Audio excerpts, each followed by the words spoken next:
இந்த நீட்டால் நேரடியாக பாதிக்கப்பட்டவர்கள் நானே. ஆனால் இந்த போராட்டத்தில் பங்கேற்று பேசுவதற்கு அன்பாளர்களே, இன்னைக்கு தர்மேந்திர பிரதான் ராஜினாமா செஞ்சிட்டார். இந்த போராட்டத்தோட வடிவம் அடுத்த கட்டம் என்ன ஆக போகுது நமக்கு தெரியாது. கெமிஸ்ட்ரி பயாலஜி மட்டும் கான்சென்ட்ரேட் பண்ணு, தமிழ் இங்கிலீஷா வேண்டாம்.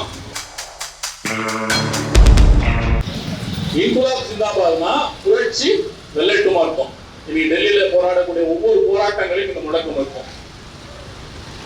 இந்த முழக்கத்தை பகத்சிங் முழங்கினார். அதன் பிறகு நேதாஜி முழங்கினார். இந்த நாட்டின் விடுதலை போராட்டங்கள் ஒவ்வொன்றிலும் இந்த முழக்கம் முழங்கப்பட்டது.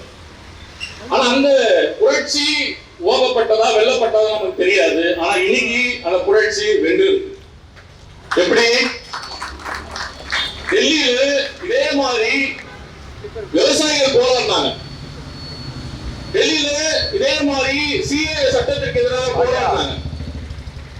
அப்பெல்லாம் ஒன்றிய அரசை நோக்கி, அமித்ஷாவை நோக்கி எனக்கு இப்படி போராடுறாங்க மக்கள், இப்படி ரோட்ல இறங்கி இரவும் பகலுமா இருக்கிறாங்க, உங்க மனசுல கொஞ்சம் கூட ஈரமே இல்லையா?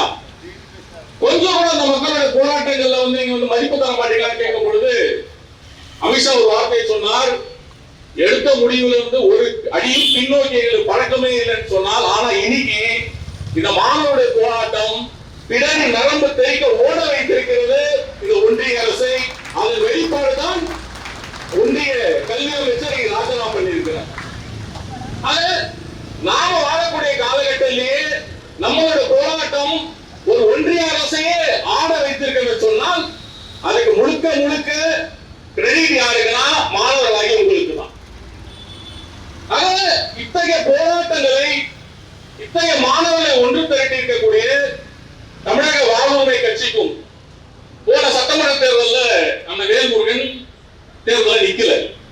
இப்ப சிலர் கேட்டாங்க, அவருடைய கட்சி தோழர்களே என்ன கேட்டாங்க, தலைவர் நிக்கலையே என்ன சொல்றீங்க நீங்க?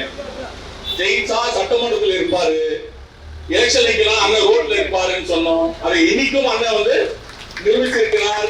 உங்களை எல்லாம் திரட்டி தன்னோட அலுவலகத்துல ஜனநாயக ரீதியான இந்த போராட்டத்திற்கான ஒரு தளத்தை அமைத்து கொடுத்திருக்கிறார். அதற்காகவும் அண்ணன் வேல்முருகன் அவர்களுக்கு நன்றி சொல்றேன். இங்க பலரும் பேசி இருப்பாங்க, பலரும் நீட் எதுக்கு, நீட்டை வேண்டாம் சொல்லியிருப்பாங்க. ஆனா நீட்டை வேண்டாம் நான் சொல்றேன்னு சொன்னால் நானே நீட்டாக பாதிக்கப்பட்டோம். நான் நீட்டெல்லாம் எக்ஸாம் எழுதல. என்னோட மூத்த அண்ணன் அவரோட கனவு என்னன்னா தன் பையனை எப்படியாவது டாக்டர் ஆக்கிடும். ஒரு நடுத்தர குடும்பத்துடைய கனவு என்பது என்ன? என் குடும்பத்தை ஒரு டாக்டர் ஆகிட மாட்டாங்களா? நீங்க ரியானால பார்த்துட்டீங்க ஒரு ஷோல, பசங்க டான்ஸ் ஆட விடுங்க சார், பசங்க பாட்டு பாட மோட்டிவேட் பண்ணுங்க அப்படின்னு சொல்லி உயர் குடியில் இருக்கக்கூடிய ஒரு பொண்ணு சொல்லும். அப்ப அந்த நடுத்தரத்தில் இருக்கக்கூடிய நபர் சொல்லுவார், உங்க வீட்டுல டாக்டர்கள் இருக்கிறாங்க, உங்க வீட்டுல இன்ஜினியர்ல இருக்கிறாங்க, உங்க வீட்டுல வக்கீல்களும் நீதிபதியும் இருக்கிறாங்க. ஆனா என் வீட்டுல ஒரு டாக்டர் தேவை இருக்கு, என் வீட்டுல ஒரு இன்ஜினியர் தேவை இருக்கு, என் வீட்டுல எனக்கு ஒரு நீதிபதி தேவை இருக்கு அப்படின்னு சொன்னார். ஆக இன்னைக்கு எங்க குடும்பத்துல எங்க பெரிய அண்ணன் கனவு கண்டா ஒருத்தரை டாக்டர் ஆக்கலாம் குடும்பத்துல அப்படின்னு. என்னதான் வளர்த்துறை அண்ணன் தான். ஆனா அவருக்கு குழந்தை பொழுது அந்த பையன் 6வது படிக்கும் போது எங்களை விட்டுட்டு தனி கொடுத்து போயிட்டார். எதுக்கு தெரியுமா?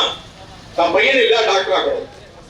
பையனை கொண்டு போய் நாமக்கல்ல கோழி பண்ண மட்டும் இல்ல, அங்க மாணவர்களை உருவாக்கக்கூடிய பண்ணைகளும் நிறைய இருக்கு.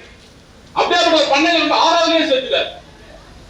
பண்ணையில சேர்த்து அந்த பண்ணையில அந்த பையன் தொடர்ந்து எப்படி கோழிக்கு ஊசி போட்டு போட்டு அந்த கோழியை வளர்ப்பாங்களோ அப்படி அந்த பையனை படிக்க வச்சு 12வதுல 1178 மார்க் வாங்கின அந்த பையன். அவனுக்கு டாக்டர் கிடையாது. அவன் இன்ஜினியரிங் படிச்சுட்டு இருக்கான். எங்க தெரியுமா? ரஷ்யால படிச்சுட்டு இருக்கான். இந்த நீட்டால் நேரடியாக பாதிக்கப்பட்டவர்கள் நானே. ஆனால் இந்த போராட்டத்தில் பங்கேற்று பேசுவதற்கு எல்லாரும் எனக்கும் கல்வி அறிவு. இது மட்டும் இல்ல, 3 மாசம் வரைக்கும் என் மீது பிணை ஆணை இருக்கு. பிணையில வர முடியாத மாதிரி வாரண்டது இருக்கு தெரியுமா? அனிதா சத்துக்காக நாம போராடும். அந்த போராட்ட வழக்கு இத்தனை வருஷமா நடந்துட்டு கடந்த 3 மாசத்துக்கு முன்னாடி நீதிமன்றம் விடுதலை பண்ணிச்சு. ஆகிய நீட் எதிர்ப்பு போராட்டங்கள்ல பங்கேற்று உங்களோடு போராட்டத்தில் கலந்து கொண்டு உங்களோடு பேசுவது மற்ற எல்லாரோட எனக்கு கூடுதலான தகுதிகள். அன்பானவர்களே, இன்னைக்கு தர்மேந்திர பிரதான் ராஜினாமா செஞ்சிட்டார். இந்த போராட்டத்தோட வடிவம் அடுத்த கட்டம் என்ன ஆக போகுது நமக்கு தெரியாது.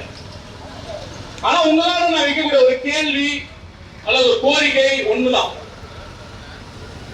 இந்த நீட்டு ஒழிஞ்சிட்டா அல்லது தர்மேந்திர பிரதான் ஒழிஞ்சிட்டா இந்த நாட்டின் சிஸ்டம் முடிஞ்சிருச்சா? நம் போராட்டத்திற்கான முழுமையான வெற்றி கிடைச்சிருச்சா? கிடையாது. ஒரு அனிதாக்கு மட்டும் நீதி கிடைச்சா போதாது. இங்க ரோஹித் வெமுலான்ற ஒரு பையனும் இருந்தான்.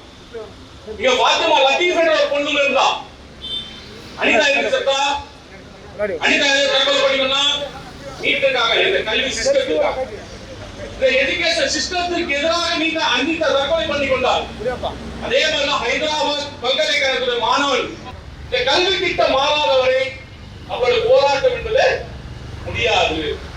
இந்த சிஸ்டம் மாற்றப்படும் வரை, இந்த சிஸ்டத்தினுடைய அதிகாரத்தில் இருக்கக்கூடியவர்களும் விரட்டப்படும் வரை நம்மளுடைய போராட்டம் தொடரும். இன்று இந்த நீட்டு போராட்டம் கொஞ்ச நாள் எந்தவித பேசும் இல்லாமல் இருந்ததை இன்று மீண்டும் கிளப்பி இருக்கிறது மாணவருடைய எழுச்சி போராட்டம் என்பதையும். இதனால் தமிழ்நாட்டில் இதே ஒரு மற்றொரு பிரச்சனைகள் இருக்கு. இந்த நீட்டால் பெரும் பாதிக்கப்படக்கூடிய யார் என்பது நம்ம எல்லாருக்கும் தெரியும். பெரிய கோடீஸ்வரர் பசங்களே கிடையாது. அவங்க 1 வருஷம் 2 வருஷம் 3 வருஷம் ஆனாலும் பல லட்சங்கள் கொடுத்து கோச்சிங் சென்டர்ல படிச்சு அவன் தேர்வு எழுதி டாக்டர் ஆயிடும். படிக்கிறது படிக்கலாம். பிசிக்ஸ் கெமிஸ்ட்ரி பயாலஜில மட்டும் கான்சென்ட்ரேட் பண்ணு, தமிழ் இங்கிலீஷ்லாம் வேண்டாம். பிசிக்ஸ் கெமிஸ்ட்ரி பயாலஜில கான்சென்ட்ரேட் பண்ணி அதை பாஸ் பண்ணிட்டா போதும். நீட்ல வந்து ஹை மார்க் எடுக்கணும் அவசியம் இல்லை. பணம் இருந்தா எந்த காலேஜ்ல சீட்டு கிடைச்சிடும். அப்படியே நீ எடுக்கலையா பிரச்சனை இல்லை. 2 வருஷம் 3 வருஷம் பணம் கொடுத்து படிக்கலாம். பணம் இருக்கிறவன் 3 வருஷம் கோச்சிங்ல போயிடலாம். நம்ம வீட்டுக்கு பிள்ளைங்க நீங்க எப்படி போவீங்கன்றதை யோசிச்சு. உங்களுக்கு எல்லாம் டாக்டர் கனவு இல்லையா? உங்களுடைய உடன்பிறந்த சகோதர சகோதரி டாக்டர் உங்களுக்கு கனவு இல்லையா? எல்லோருக்கும் கனவு இருக்கு. ஏன்னா இந்த கனவு என்பது உங்களுடைய கனவு மட்டும் இல்ல, நடுத்தர வர்க்கத்தின் கனவு. நடுத்தர வர்க்கத்தில் ஒவ்வொருத்தருடைய கனவு என்பது என்ன? நம்ம ஒவ்வொருத்தர் வீட்டுல ஒரு டாக்டர் வேணும் அப்படின்னு.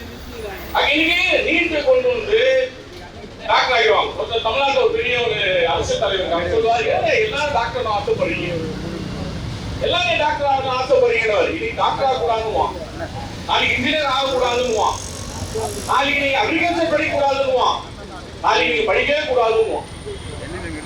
இந்த படிக்கவே கூடாதுங்கிற அந்த நிலைக்கு நாமெல்லாம் போகக்கூடாதுன்னு சொன்னா இன்னைக்கே இந்த நீட்டுக்கு எதிராக நம்மளுடைய போராட்டங்கள் தொடர்ந்து நடக்கணும். அந்த போராட்டம் என்பது இந்த சிஸ்டத்தை தொடர்ந்து கேள்வி கேட்டுட்டே இந்த சிஸ்டம் மாறாம வெறும் நம்ம நீட்டை முடிச்சிட்டோம்னு சொன்னா நிச்சயமா இன்னைக்கு நீட்டை கொண்டு வருவான், நாளைக்கு நீட்டு நீங்களும் கொண்டு வரும். அந்த சிஸ்டம் மாற்றம் வரும். இன்னொரு கடைசியா ஒரு விஷயம் சொன்னது, தமிழ்நாடு பெரும் ஒரு அச்சம் ஏற்பட்டு நம்மள பெரும்பாலும் அரசு பள்ளிகளை படிச்சவங்க தான். நான் அரசு பள்ளியில தான் படிச்சேன், நகராட்சி பள்ளியில படிச்சவங்க. இந்த தமிழ்நாட்டு சூழல் என்ன தெரியுமா? திருப்பூர், கோவை போன்ற பகுதிகள் அரசு பள்ளிகள் மூடிட்டு இருக்காங்க. அரசு பள்ளிகள் மூடுறாங்க. அந்த அரசு சொல்லக்கூடிய காரணம் என்ன தெரியுமா? மாணவர் வரதில்லை. சரி, மாணவர் வரதில்லைன்னு சொன்னா மெட்ரிகுலேஷன் சிபிஎஸ்இ ஸ்கூலுக்கு எல்லாம் சிபிஎஸ்இ அந்தஸ்து கொடுக்குறாங்க. மெட்ரிகுலேஷன் ஸ்கூலுக்கு எல்லாம் சிபிஎஸ்இ அந்தஸ்து தராங்க. அங்க எப்படி மாணவர் போறான்? ஆக அரசு என்பது என்ன செய்யணும்? அரசு என்பது கல்வியை நம் மாநில பட்டியல் கொடுக்குன்னு சொல்றோம். ஏன் இப்போ சொல்றோம்னா ஒரு அரசால தான் அனைவருக்கும் சமமான கல்வி தர முடியும். இதுதான் சமூக நீதி என்பதற்காக தான் நாம் என்ன சொல்றோம்? அரசு கல்வியை கொடுக்கணும்னு சொல்றோம். நீங்க அரசு என்ன செய்யுறீங்க? தமிழ்நாட்டோட அரசு என்ன செய்யுதுன்னு சொன்னா மாணவர்கள் இல்லைன்னு சொல்லி பல அரசு பள்ளிகளை மூடுது. ஆனா தனியார்களுக்கு மெட்ரிகுலேஷன் ஸ்கூலுக்கு எல்லாம் சிபிஎஸ்இ தகுதி உயர்வு செஞ்சு கொள்றான். சிபிஎஸ்இ மார்க் என்ன பிரச்சனை? சிபிஎஸ்இ மார்க் என்ன பிரச்சனை? நீங்க மெட்ரிகுலேஷன் படிச்சிருக்கீங்க. காந்தி எப்படி செத்தாரு? எப்படி செத்தாரு? கோச்சேவால் சுட்டு படுகொலை செய்யப்பட்டார். இதுதான் மெட்ரிகுலேஷன் நீங்க நாம படிச்சது. இதே சிபிஎஸ்இ கொண்டு தெரிஞ்சவங்க கொண்டு வருவான். காந்தி தற்கொலை செய்து கொண்டார். காந்தி தற்கொலை செய்து கொண்டார் எழுதுவான். நீங்க நல்லா படிப்போம். காந்தியை சுட்டுக் கொண்ட அந்த கோட்சேவும் இருக்கிற யாரு? இந்த நாட்டை நாசம் செய்யணும்னு இருக்கவன். இவெல்லாம் இந்த நாட்டுக்கு சுதந்திரமாக போராடணும்னு சொல்லி சிலபஸை கொண்டு வருவான். ஆக இந்த சிஸ்டத்தை எதிர்க்காம, இந்த சிஸ்டத்தை மாற்றாம ஒரு நீட்டோ ஒரு தர்மேந்திர பிரதானம் மாறிட்டாங்கன்னு சொன்னால் நிச்சயமாக இந்த தமிழ் சமூகத்துக்கு மட்டுமல்ல இந்தியாவின் எதிர்காலமே மிகப்பெரிய கேள்விக்குறியாகும். எப்படி நான் ஏற்கனவே சொன்ன மாதிரி நாமக்கல்ல கோழி வளர்க்கிறாங்க அப்படின்னு நாம ஒவ்வொருத்தரும் கோழிகளாக பிராய்லர் கோழிகளாக தான் வளரும். அன்பானவர்களே, மீண்டும் எல்லாருக்கும் ஒரு நான் வாழ்த்து சொல்றேன். சுதந்திர போராட்டத்துல காந்தி போராட்டத்தை முன்னெடுக்கிறார். சில மாணவர்கள் போராட்டத்துல பங்கேற்கிறாங்க. காந்தி ஒன்னே சொல்றாரு, நீங்க படிக்கிற வேலையை பாருங்க, போராட்டத்தை பார்க்கணும்னு செல்ஃப் எடுக்கல. காந்தியோட போராட்டம் செல்ஃப் எடுக்கல.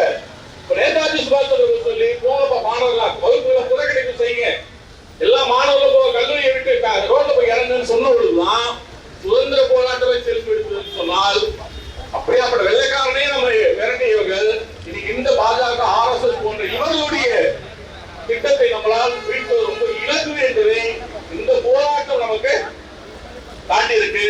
ஆக தொடர்ந்து இந்த சிஸ்டத்துக்கு எதிராக நம்ம தொடர்ந்து வேலை செய்யணும்.